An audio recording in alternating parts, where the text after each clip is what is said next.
The Elephant Man by Tim Vickery. Chapter 1. The Creature in the Shop.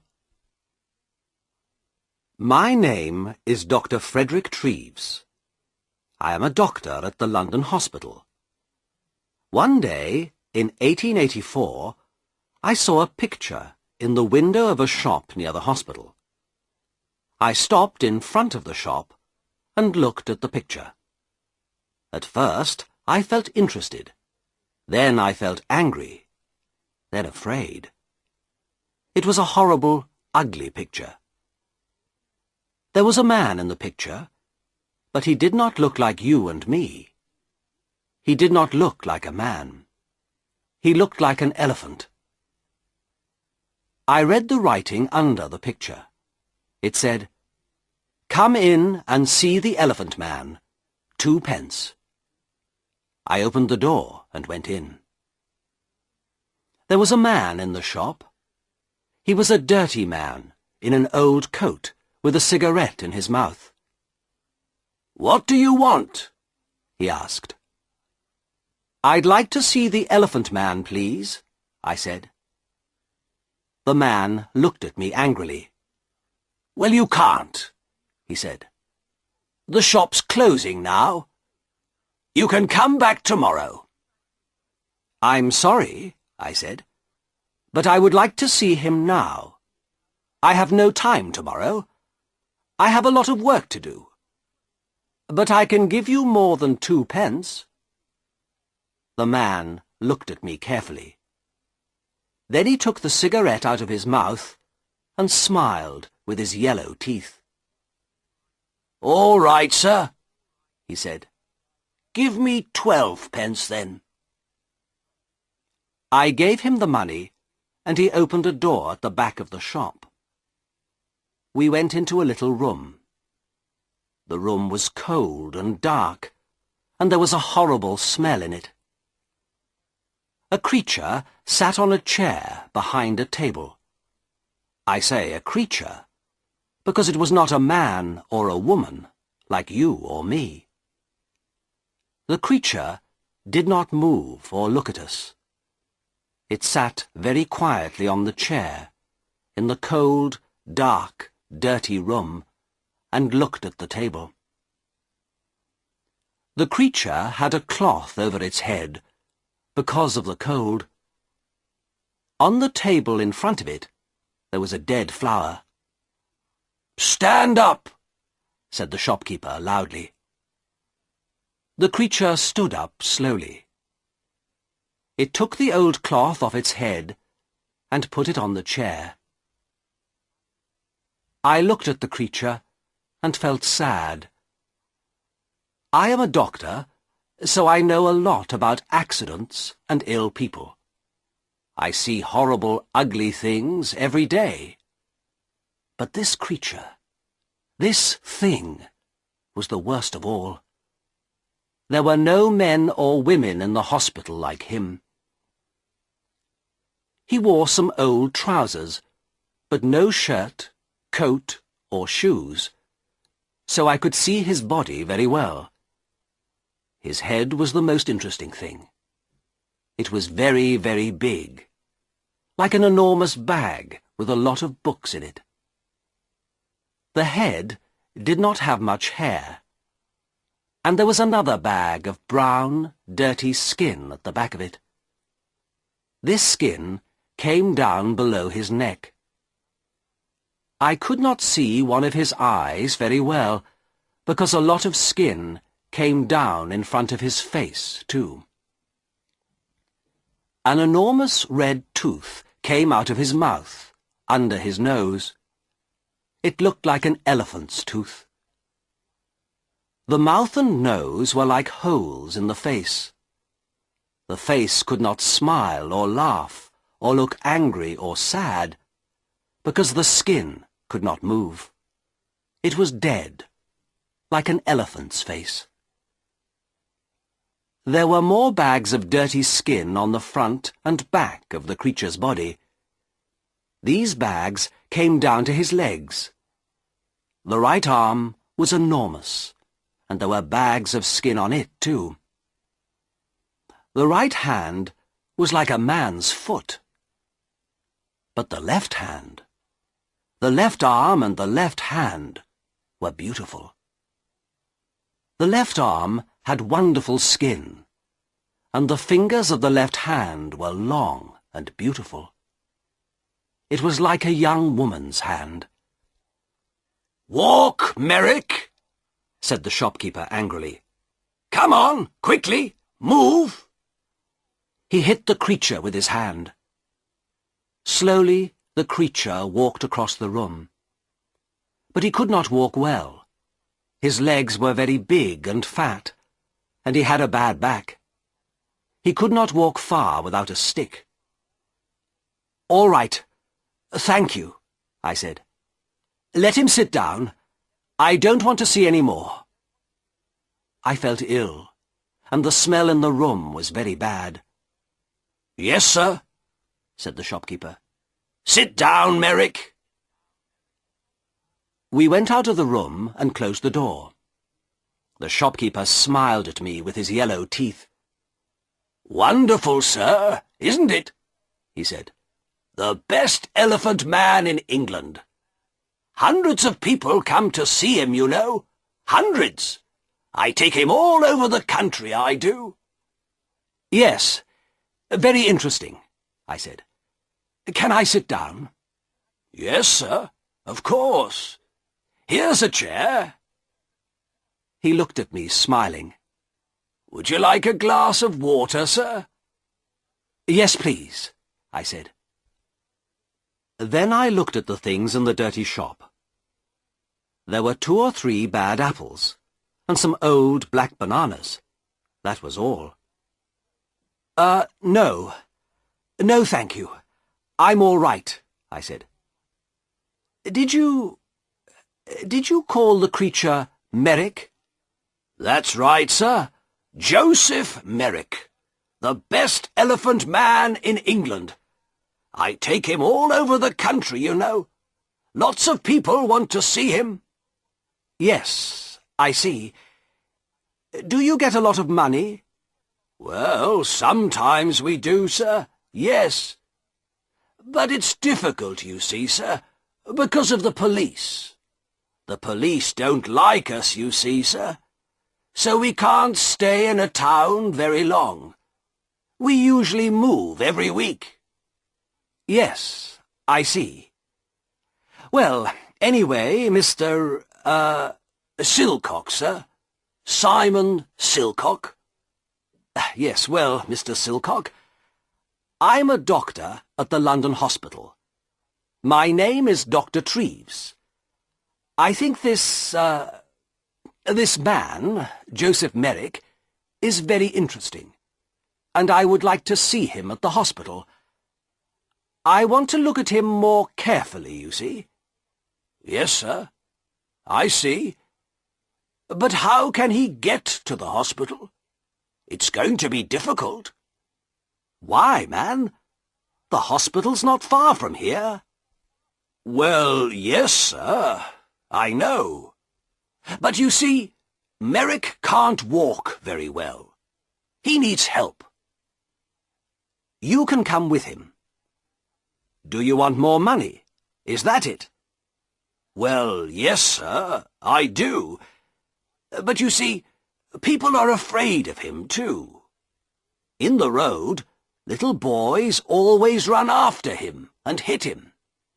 Then the police get angry, because people are afraid. Sometimes they take us to prison." "I see," I said. "Well, how can he come to the hospital, then?" "Bring a cab, sir," said Silcock. "You can take him to the hospital in a cab."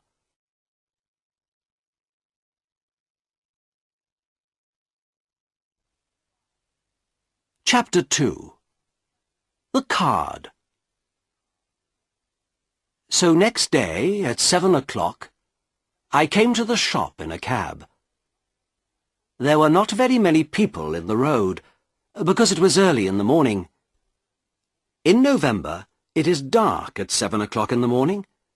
and I could not see the shop very well. I waited 5 minutes. A postman walked past. Then the door of the shop opened, and the creature, Merrick, came out. I could not see his face or his body. He had an enormous black hat on his head, like a big box. A grey cloth came down from the hat in front of his face. There was a hole in the cloth in front of his eyes. He could see out of the hole, but I could not see in. He wore a long black coat, too. The coat began at his neck and ended at his feet, so I could not see his arms, his body, or his legs. On his feet he wore big shoes like old bags. He had a stick in his left hand, and he walked very slowly. I opened the door of the cab and got out. "Good morning, Mr. Merrick," I said. "Can you get in?" "Help my upper steps," he said. "I'm sorry," I said. "I don't understand." For a minute, he stood by the door of the cab and said nothing. Then he hit the cab with his stick. "Steps," he said loudly. "Help me up the steps." Then I understood. There were 3 steps up into the cab, and he could not get up them. "Yes, I see. I'm sorry," I said. "Let me help you." I took his left hand and began to help him. My right hand was behind his back. I felt very strange. His left hand was like a young woman's, but his back, under the coat, was horrible. I could feel the bags of old skin on his back under the coat. He put one enormous foot on the first step, and then he stopped. After a minute, he moved his second foot slowly. Then he stopped and waited again. "Hello, sir. Can I help you?" I looked behind me. It was the postman, and behind him I could see 3 young boys. One of the boys laughed. The postman smiled. "Is the gentleman ill?" he asked. I thought quickly. "Yes, but this is a lady, not a gentleman. I'm a doctor, and she's ill. Take her hand so I can help her better." The postman took Merrick's left hand, and I helped him with 2 hands from behind. Slowly, very slowly, Merrick went up the steps and into the cab. One boy was very near the cab. He called to his friends. "Come and see this, boys! A fat lady in a black coat! And look at that enormous hat!" The boys laughed. They were very near the cab too now. I closed the door quickly. "Thank you," I said to the postman. "That's all right, sir," he said. "She's a strange lady, sir, isn't she?" "She's ill, that's all," I said quickly. "We're going to the hospital. Goodbye, and thank you." The cab drove down the road to the hospital. I looked at Merrick. "That was difficult, wasn't it?" I said. At first he said nothing, but then he spoke. His voice was very strange, but I listened to him carefully, and I could understand him. "The steps were very difficult," he said. "But most things are difficult for me." "Yes," I said. "Nothing is easy for you, is it?" "No," he said. He was very quiet for a minute. Then he said, "Who are you, sir?" "Who am I?" Oh, I'm sorry. My name is Dr. Treves. Here, this is my card. I gave him a card with my name on. Then I thought, that was no good. This man can't read. But Merrick took the card and looked at it very carefully. Then he put it in his trousers pocket. I did not talk to him very much at the hospital. I looked at his head and arms and legs and body very carefully. Then I wrote the important things about him in a little book. A nurse helped me. Merrick looked at her sometimes, but she did not smile at him or talk to him. I think she was afraid of him. I think Merrick was afraid too, because he was very quiet. At 4 o'clock, I took him back to the shop in a cab. The next day, I looked in the shop window again, but the picture was not there.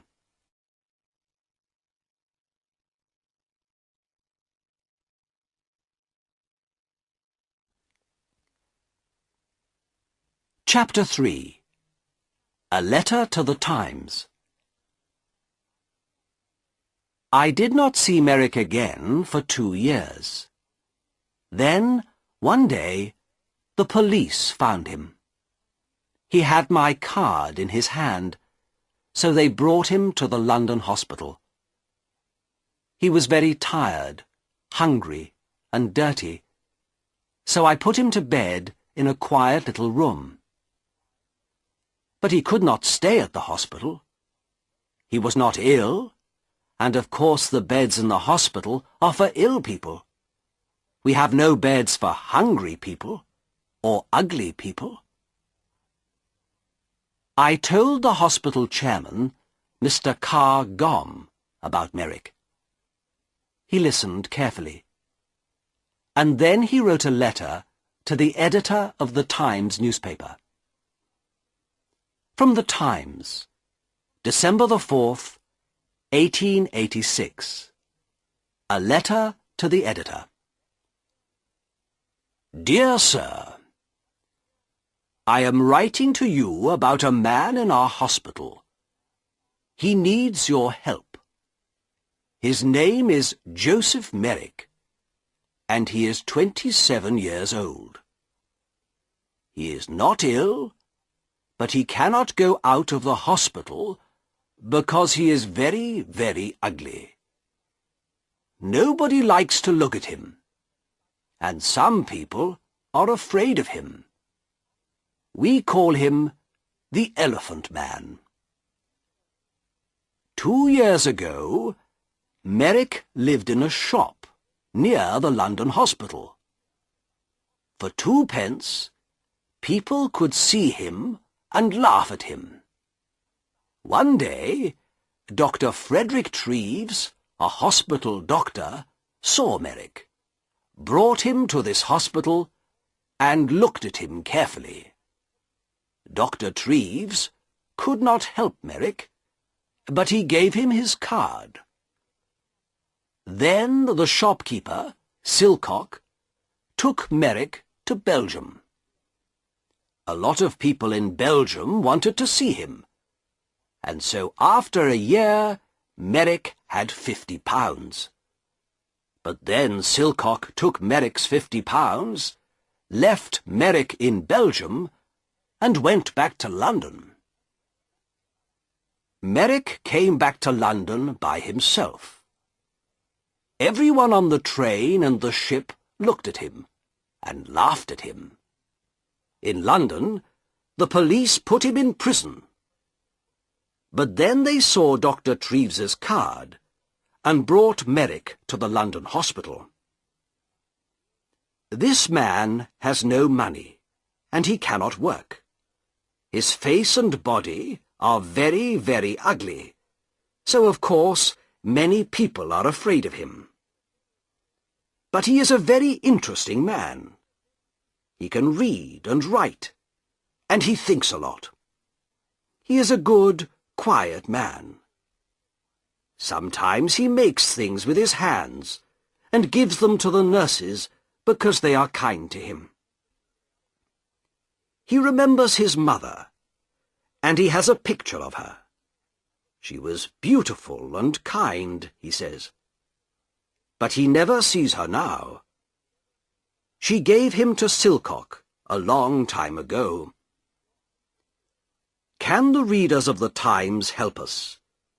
This man is not ill, but he needs a home. We can give him a room at the hospital, but we need some money. Please write to me at the London Hospital. Yours faithfully, F.C. Carr-Gomm, Chairman of the London Hospital. The readers of the Times are very kind people. They gave us a lot of money. After 1 week, we had £50,000, so Merrick could live in the hospital for all his life. We could give him a home.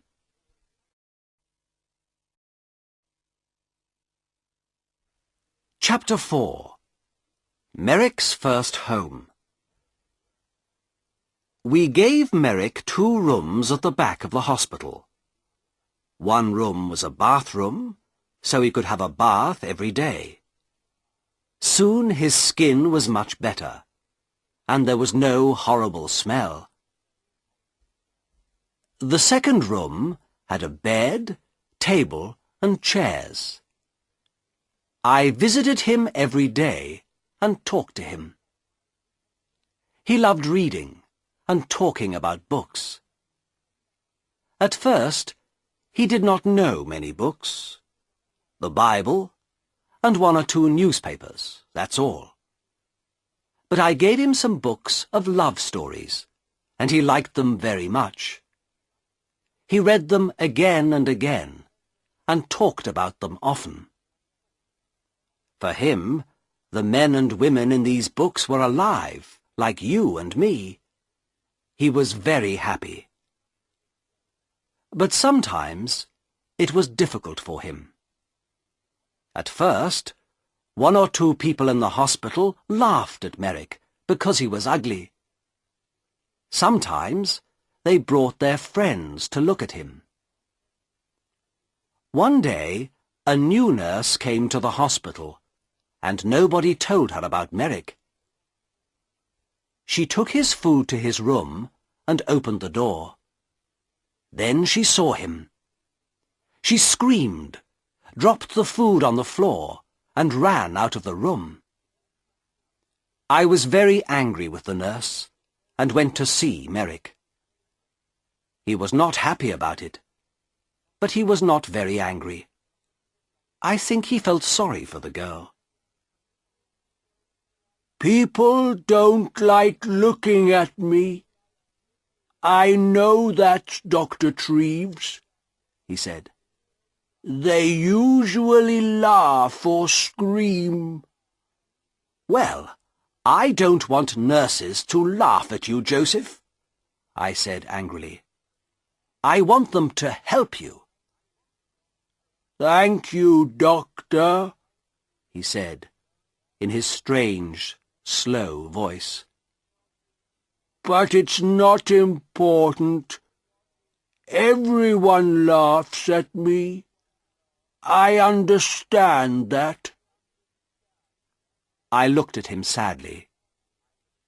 In his one good hand, his left hand, he had the little picture of his mother. He looked at the picture for a minute, and then put it by a flower on the table. A tear ran out of his eye and down the skin of his enormous, ugly face. Dr. Treves, he said slowly, you and the nurses are very kind, and I'm very happy here. Thank you very much. But I know I can't stay here long, and I would like to live in a lighthouse. After the hospital, please. A lighthouse or a home for blind people. I think those are the best places for me. What do you mean? I asked. Why? He did not look at me. He put the flower on the picture and looked at it carefully. Lighthouses have sea all round them, don't they? He said. Nobody could look at me in a lighthouse, so I would be happy there. And blind people can see nothing, so they couldn't see me, could they? But Joseph, I said, this is your home. You live here now. You aren't going to leave the hospital. Not today, perhaps, he said, but soon. You are a kind man, Dr. Treves, but I can't stay here very long. I have no money. I smiled. Joseph, I said, this is your home now. Don't you understand? You can stay here all your life. Very carefully, I told him about the letter to the Times and the money. I don't think he understood at first, so I told him again. He was very quiet for a minute. Then he stood up and walked up and down the room very quickly. A strange sound came from him, like laughing.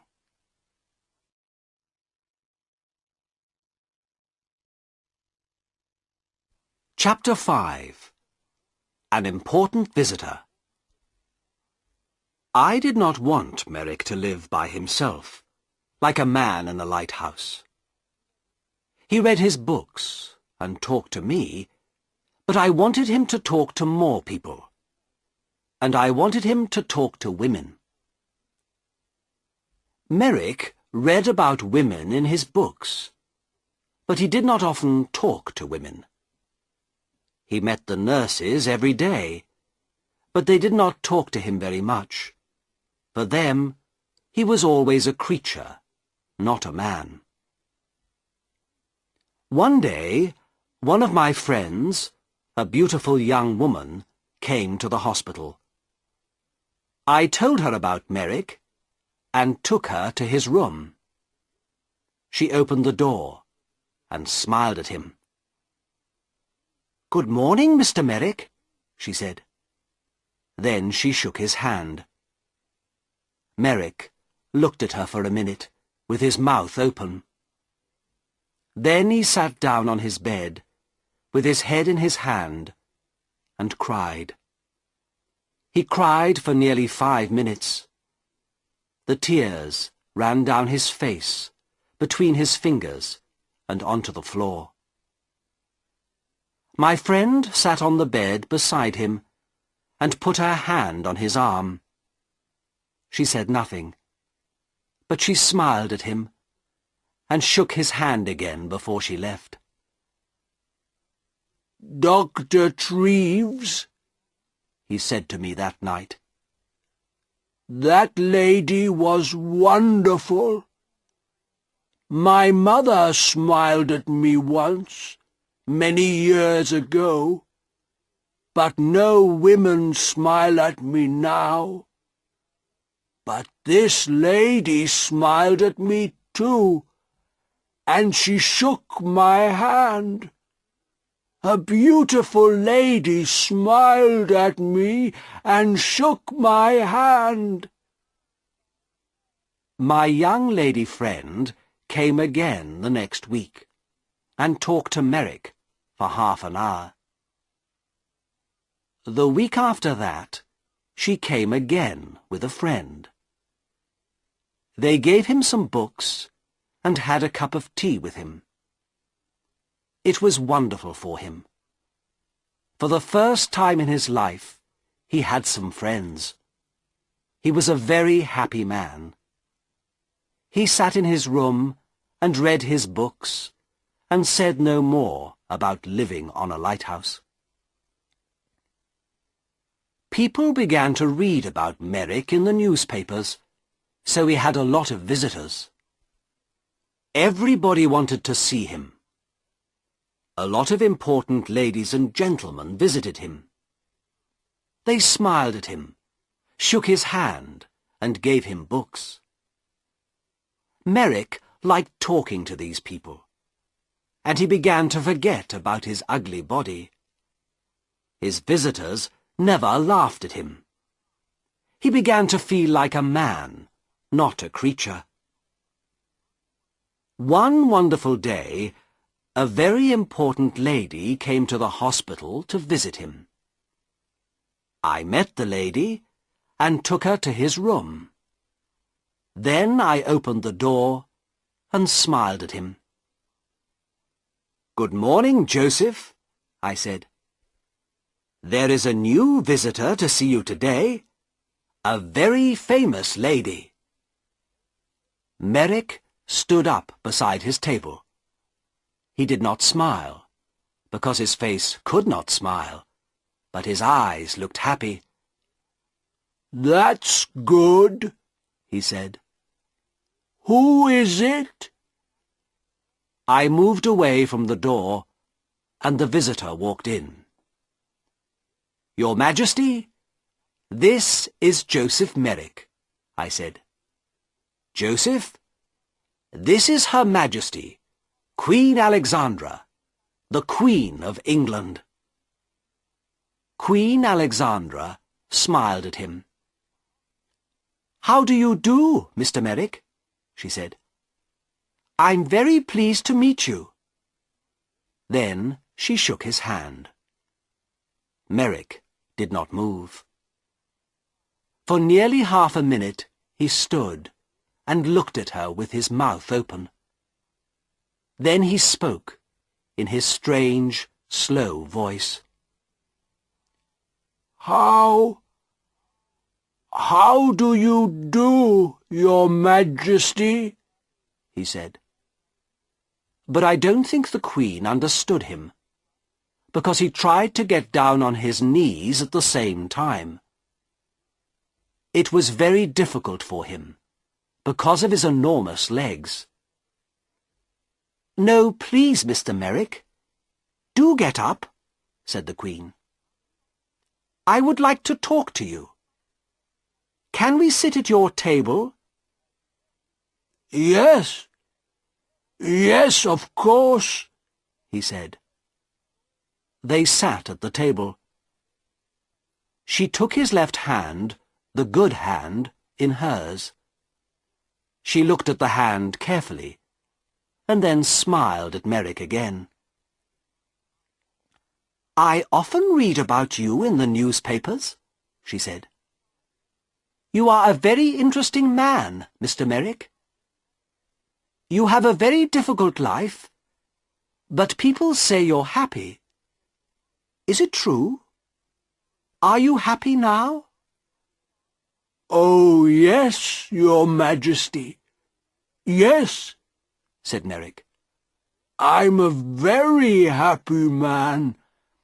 I have a home here now, and friends, and my books. I'm happy every hour of the day." "What a wonderful story," she said. "I'm very pleased to hear it. Now, tell me about your reading. I see you have a lot of books here." "Oh, yes, Your Majesty. I love my books," said Merrick. And for nearly half an hour they sat and talked about books. The Queen gave him a little book and some red flowers before she left. After her visit, Merrick began to sing. He could not sing easily, of course, because of his mouth, but all that day there was a strange, happy noise in his room. He looked at the flowers carefully and put them on his table. He had many visits from the Queen, and at Christmas she sent him a Christmas card. Windsor Castle, the 20th of December, 1888. Dear Joseph, here is a small Christmas present for you. I think it looks like me, doesn't it?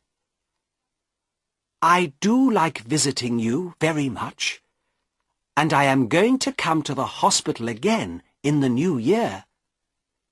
Happy Christmas, your friend, Alexandra. The present was a picture of Queen Alexandra with her name on it. Merrick cried over it and put it carefully by the bed in his room. Then he sat down and wrote a letter to the Queen. It was the first letter of his life. The London Hospital, 23rd of December, 1888.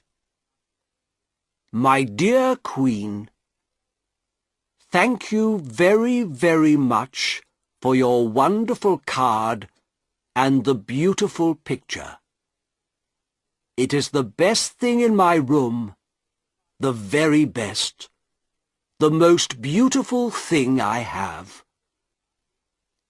This is the first Christmas in my life, and my first Christmas present.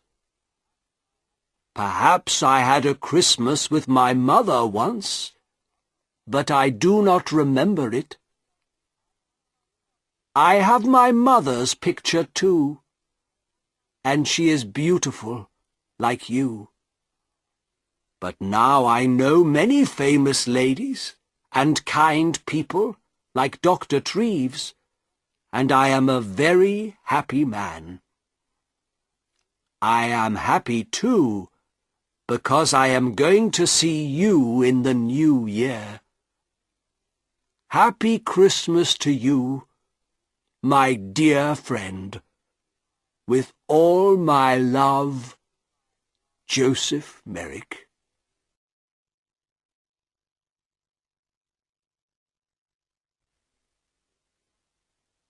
Chapter 6. Outside the Hospital. Merrick had a lot of friends now, but he was more like a child than a man. He could read about things and talk to his visitors, but he could not go out of the hospital by himself. He thought and played like a child. After Christmas, he wanted to go to the theatre. This was very difficult, because I did not want the people in the theatre to see him. But a kind lady from the theatre, Mrs. Kendall, helped us. We bought tickets for a box at the side of the theatre. We went to the theatre in a cab with dark windows, and we went into the theatre by a door at the back, the Queen's door. Nobody saw us. 3 nurses sat at the front of the box, and Merrick and I sat in the dark behind them. Nobody in the theatre could see us, but we could see the play. It was a children's Christmas play. Merrick loved it. It was a most wonderful, exciting story. Often he laughed, and sometimes he tried to sing like the children in the theatre. He was like a child. For him, everything in the story was true. Once he was very afraid, because the bad man in the play was angry and had a knife. At first, Merrick wanted to leave the theatre, but I stopped him. Then he was very angry with this bad man in the play. He hit his hand on his chair and stood up and talked to the man, but nobody heard him. When the bad man went to prison, Merrick laughed. Merrick thought the beautiful young lady in the play was wonderful. He wanted to talk to her too. At the end of the play, he was very happy because she married a good young man. He remembered this play for a long time, and he talked a lot about the people in it. "What do you think they did after we left?"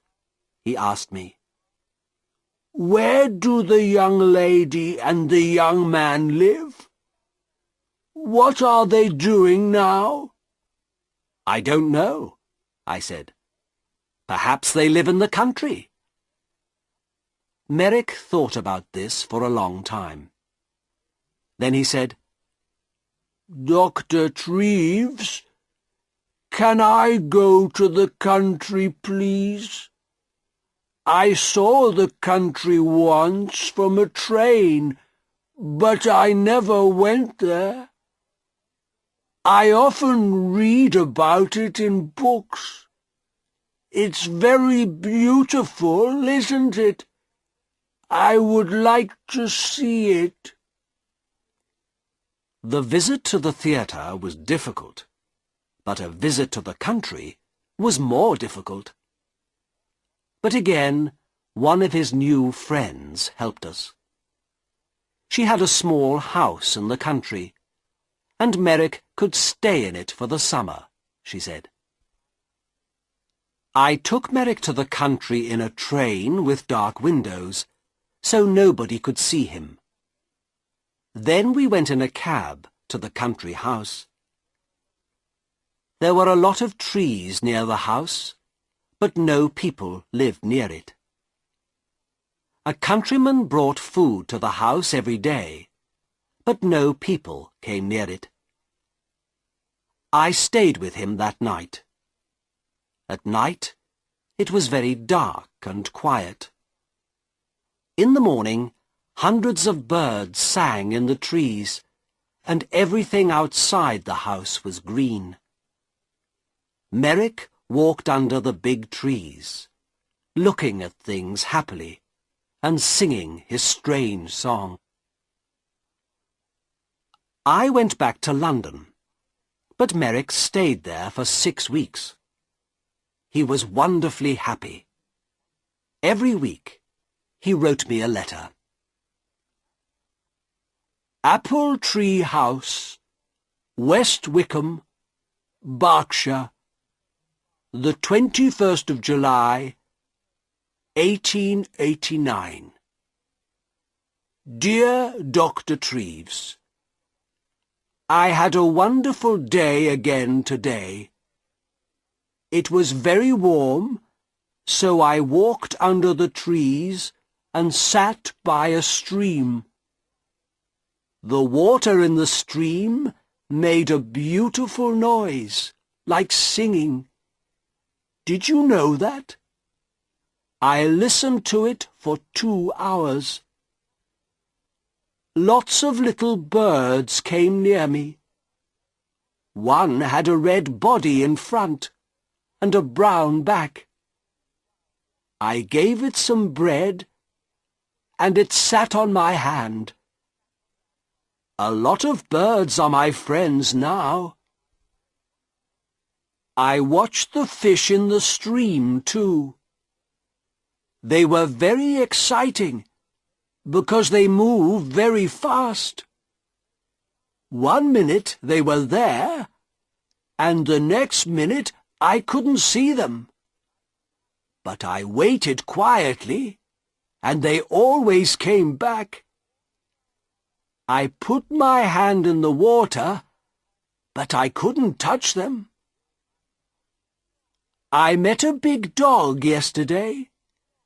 It made a very loud noise, but I was not afraid. I sat down quietly and looked at it, and it came and smelt my hand. I saw it again today, and gave it some bread. It likes me now. I am going to put some flowers from the country in this letter. There are hundreds of flowers here. Did you know that? I like the little blue ones best, but they are all beautiful. I have lots of them in my room. I give them water every morning. Little flowers are very thirsty, you know. I am very happy here, Doctor, but I want to see you again soon, too. With love from your friend, Joseph Merrick. At the end of the summer, he came back to London. He was very well, and his skin looked much better. He talked about the country a lot, but he was happy to see his friends and his books again, too.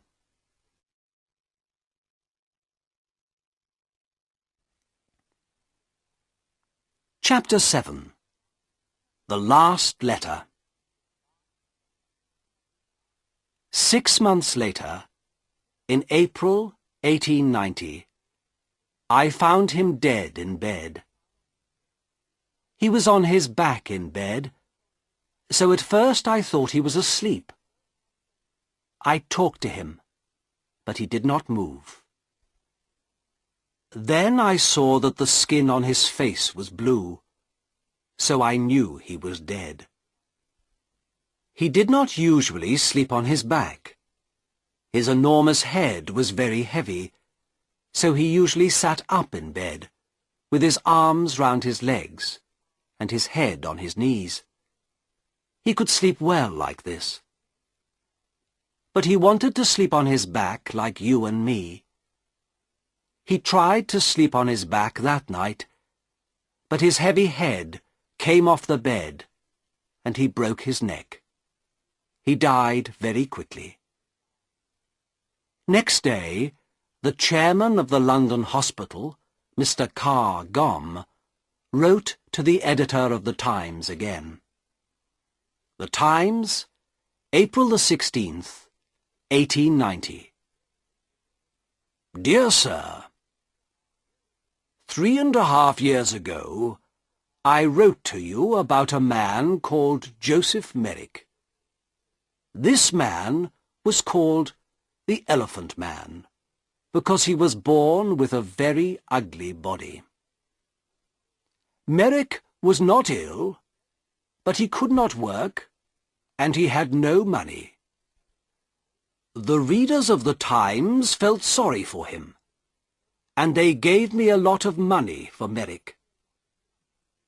Because of this money, we could give Merrick a home in the London hospital.